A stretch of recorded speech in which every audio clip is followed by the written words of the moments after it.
সর্বপ্রথম আমি এই এলাকাকে সন্ত্রাস ও চাঁদাবাজ ও দুর্নীতিমুক্ত এলাকা হিসেবে প্রতিষ্ঠিত করতে চাই, যাতে এলাকার জনগণ শান্তিতে বসবাস করতে পারে।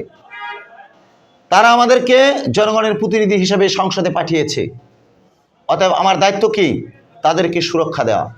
তারা ঘরে ঘুমাবে, আমার লোক পাহারা দেবে, আমি হব তাদের রক্ষা কবচ।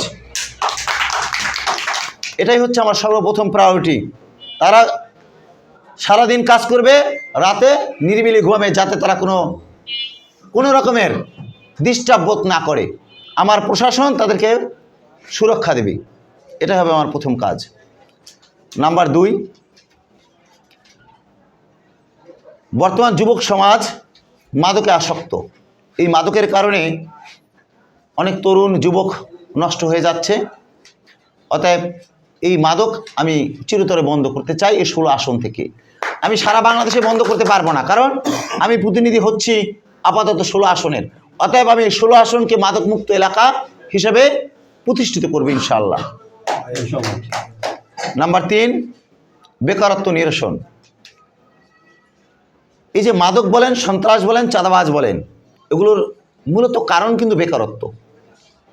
বেকারত্ব থেকে হতাশা সৃষ্টি হয়, আর সেই হতাশা থেকেই নেশাদ্রব্য গ্রহণ করা শুরু করে এবং আস্তে আস্তে সে বিক্রি করাও শুরু করে। অতএব আমরা বেকারত্ব নিরসনের জন্য বিভিন্ন প্রকল্প বাস্তবায়ন করব এবং প্রতিষ্ঠান স্থাপনের চেষ্টা করব, সরকারি অনুদানের মাধ্যমে হোক বা দাতব্য প্রতিষ্ঠানের মাধ্যমে হোক। আমি চেষ্টা করব আমার 16 আসনে বেকারত্বের হার যাতে 0% নামিয়ে আনা যায়, সেই ব্যবস্থা করব আমি। নাম্বার 4, আমাদের দেশে আমরা প্রায় দেখি আমাদের সন্তানদেরকে আমরা কিন্ডার গার্ডেন বা কেজি স্কুল, উন্নত মানের ইংলিশ মিডিয়াম, এগুলোতে ভর্তি করার জন্য আমরা খুব ইচ্ছা করি, দৌড়াদৌড়ি করি, লক্ষ লক্ষ টাকা দিয়ে আমরা সেখানে ভর্তি করি আমাদের ছেলে মেয়েদেরকে। কেন? আমাদের যে সরকারি স্কুলগুলো রয়েছে সেখানে আমাদের চাহিদা অনুযায়ী শিক্ষা দেওয়া হয় না। ঠিক। আর এই একটা কারণেই যারা নিম্নবিত্ত তারা নিম্নবিত্ত থেকে যায়, যারা উচ্চবিত্ত তারা উচ্চবিত্তই রয়ে যায়। আমি এর মধ্যে একটি সমতায়ন করতে চাই। সেটা কিভাবে? একটি ইংলিশ মিডিয়ামে সাধারণ গরিবের ছেলে পড়তে পারে না, অতএব সে সেই উচ্চশিক্ষায় শিক্ষিত হওয়ার সুযোগ নেই।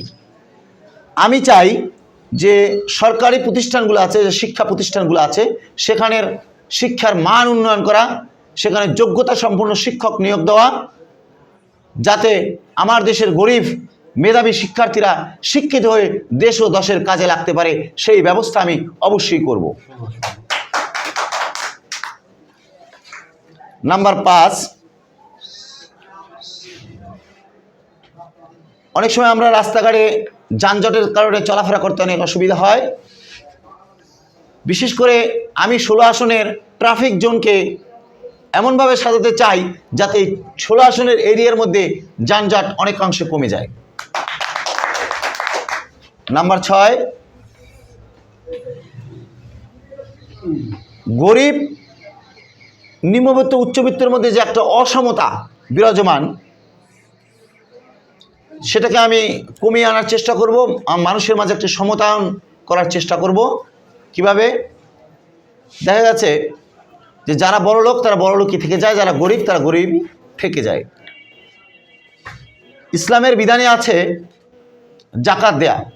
জাকাত কেন দেওয়া হয়? গরিব এবং বড় লোকের মধ্যে সমতায়ন করার জন্যে। যাদের অর্থ আছে তারা গরিবকে দেবে, কিন্তু আমাদের দেশে আইন আছে ট্যাক্স। আমাদের বড় লোক যাদের অর্থ আছে তারা ট্যাক্স ঠিকই দেয়, কিন্তু সেটা কিন্তু গরিবরা পায় না। সেটা কি সেটাও ব্যবহৃত হয় উন্নয়নমূলক কাজে, কিন্তু আমি চাইব সেখান থেকে কিছু অর্থ যাতে গরিবের কাজে ব্যয় করা হয়, সেই ব্যবস্থা করার চেষ্টা আমি করি। নাম্বার 7, এতিম ও অসহায়, এদের অনেকে এতিম, অসহায় ও প্রতিবন্ধী, এদের অনেকেরই প্রতিভা আছে, কিন্তু সুযোগের অভাবে এরা তাদের প্রতিভা বিকাশ করতে পারে না।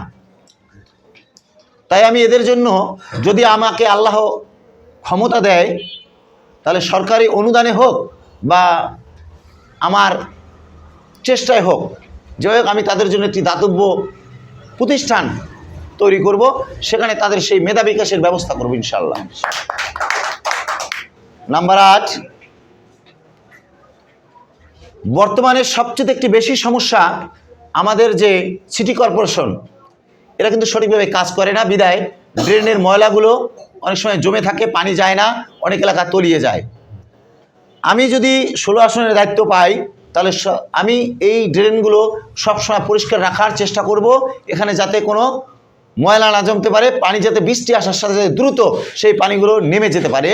কারণ এই জলাবদ্ধতার কারণেই কিন্তু মশামাছি সৃষ্টি হয়, ডেঙ্গু, ম্যালেরিয়া, বিভিন্ন রোগ অসুখে মানুষ আক্রান্ত হয়। অতএব এই বিষয়টি আমি গুরুত্ব সহকারে করব।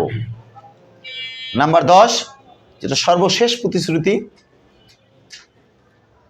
আমরা দেখেছি বিগত দিনের যে রাজনৈতিক নেতারা রয়েছে, তারা নির্বাচনের সময় জনগণের সামনে আসে এবং মিষ্টি মিষ্টি কথা বলে, তাদেরকে বহুত প্রতিশ্রুতি দেয়, কিন্তু নির্বাচনের পরে তার গেটের সামনেও এই সাধারণ জনগণ যেতে পারে না।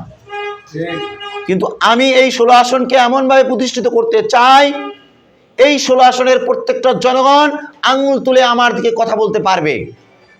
আমি তাদের সামনে দাঁড়িয়ে কথা বলবো, আমার জনগণ বসে কথা বলবে। এরকমের একটি সিস্টেম আমি চালু করতে চাই। আমি আপনাদের উদ্দেশ্যে, আমরা রাজনীতিতে এসেছি নেতা হতে নয়, এমপি মন্ত্রী হতে নয়, আমরা রাজনৈতিক কালচারকে পরিবর্তন করতে চাই। ইউরোপ আমেরিকায় দেখেছি প্রেসিডেন্ট দাঁড়িয়ে থাকে, জনগণ বসে বসে কথা বলে, জনগণ সরাসরি তাদের সাথে কথা বলে। কিন্তু আমার দেশের একটি মেম্বারের সিকিউরিটি গার্ড থাকে, আমার দেশের এমপি মন্ত্রীর সিকিউরিটি গার্ড থাকে। হয়তো আপনারা অনেকেই মনে করবেন যে এটা কীভাবে সম্ভব। আমার এখানে যারা উপস্থিত আছে, আমার কর্মীরা, তারা জানে যে আমি কিভাবে চলাফেরা করি। এখন আমি হেঁটে চলাফেরা করি, রিক্সায় চলাফেরা করি, আমার কোনো গাড়ি নেই, বাড়ি নেই, কিচ্ছু নাই। আমার সাথে আমাকে অনেকে প্রশ্ন করে যে ভাই আপনি এভাবে চলাফেরা করেন, আপনার তো নিরাপত্তার সংকট হতে পারে। আমি তাদেরকে বলি একটা কথাই, আমি আমার জন্য বাঁচি না, আমার জনগণের জন্য বাঁচি।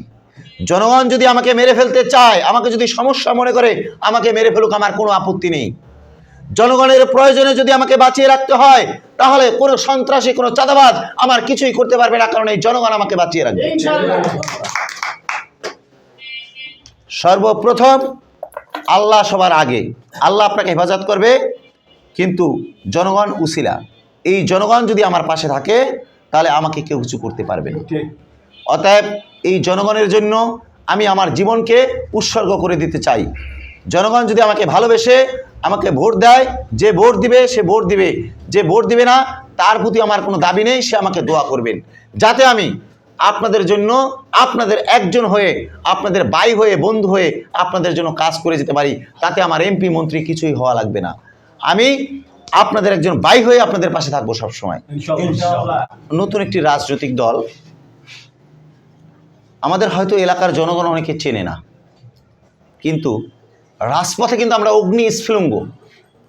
রাজপথে বর্তমান রাজনীতির প্রেক্ষাপটে গণ অধিকারের চাইতে শক্তিশালী কোনো রাজনৈতিক দল এই বাংলাদেশের ইতিহাসে নেই। অতএব আমরা এতদিন রাজপথে কাজ করেছি, আমাদের কিন্তু এই পাড়া মহল্লায় কাজ করার অভিজ্ঞতা বা জনগণের সাথে সম্পৃক্ত ততটা গড়ে ওঠেনি। এখন আমার নেতা চিন্তা করেছে 3 আসনে নির্বাচন করবে, তার নির্দেশ তোমরা জনগণের কাছে যাও। এতদিন রাজপথে ছিলে, এখন তোমাদের কাজ হচ্ছে জনগণের কাছে।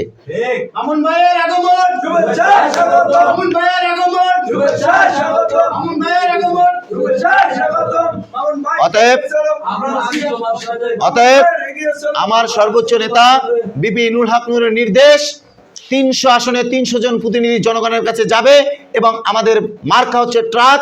এই বার্তাটি তুমি জনগণের কাছে পৌঁছে দেবে। তার নির্দেশ মান্য করে আমরা ইনশাআল্লাহ আমাদের 200 আসনে প্রার্থী ঘোষণা করা হয়েছে, আরও 100 আসনে অতি শীঘ্রই ঘোষণা করা হবে। আমাদের যাদের নাম ঘোষণা করা হয়েছে, ইতিমধ্যে আমরা সবাই সব জায়গায়, এলাকায়, পাড়া মহল্লায়, অলিতে গলিতে ছুটে বেড়াচ্ছি, জনগণের কাছ থেকে প্রচণ্ড পরিমাণে সাড়া পাচ্ছি। যাদের কাছেই যাই তাদের একটাই কথা, তোমার কোনো ভয় নেই, আমরা তোমার পাশে আছি, তোমার কি প্রয়োজন শুধু আমাদের বলবা। আমি আপনাদের একটি কথা বলতে চাই, আমরা বিগত দিনে দেখেছি কোটি কোটি টাকা খরচ করে নির্বাচনে, তারপরে এমপি মন্ত্রী অনেকে হতে পারে না। আমি যদি কোনো চায়ের দোকানে যাই, কিছুদিন আগে 2 দিন আগের একটি ঘটনা, এক চায়ের দোকানে গিয়েছি, সেখানে এক চায়ের দোকানদার বলল যে মামুন ভাই যতক্ষণ পর্যন্ত এই চায়ের দোকানে বসে থাকবে, যতক্ষণ প্রচার প্রচারণা করবে, এই এলাকার লোকজন যারা আমার দোকান থেকে চা খাবেন সমস্ত চা ফ্রি, কোনো টাকা আমি নেব না। আমি মনে করি আমি বিগত 60টি বছর এই জনগণের জন্য রাজপথে লড়াই করেছি, তারই এটি একটি ফসল। সে কিন্তু আমাকে এলাকার জনপ্রতিনিধি হিসেবে চেনে না, সে আমাকে রাজপথের একজন নেতা হিসেবে চেনে। আমি যখনই তার কাছে গিয়েছি, সে বলছে ভাই আপনাকে তো টিভিতে দেখেছি, আপনাকে তো আমি মোবাইলে দেখেছি, ভাই বসেন, আপনি এখানে একটু সময় দেন, আপনাকে আমার দেখতে মন চায়, আপনার সাথে একটু কথা বলতে মন চায়।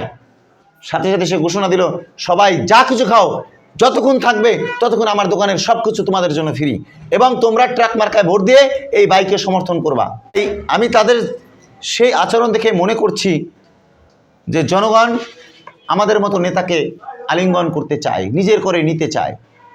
আমরা যদি তাদের কাছে যেতে পারি, তাদের কাছে আমাদের বার্তা পৌঁছাতে পারি, অবশ্যই আমরা জয়যুক্ত হব ইনশাআল্লাহ, এটা আমরা আশাবাদী। বিশেষ করে পল্লবী ও রূপনগরের জনগণকে যে আমি আশ্বস্ত করতে চাই এক কথায়, ট্রাক মার্কায় দিলে ভোট, শান্তি পাবে দেশের লোক।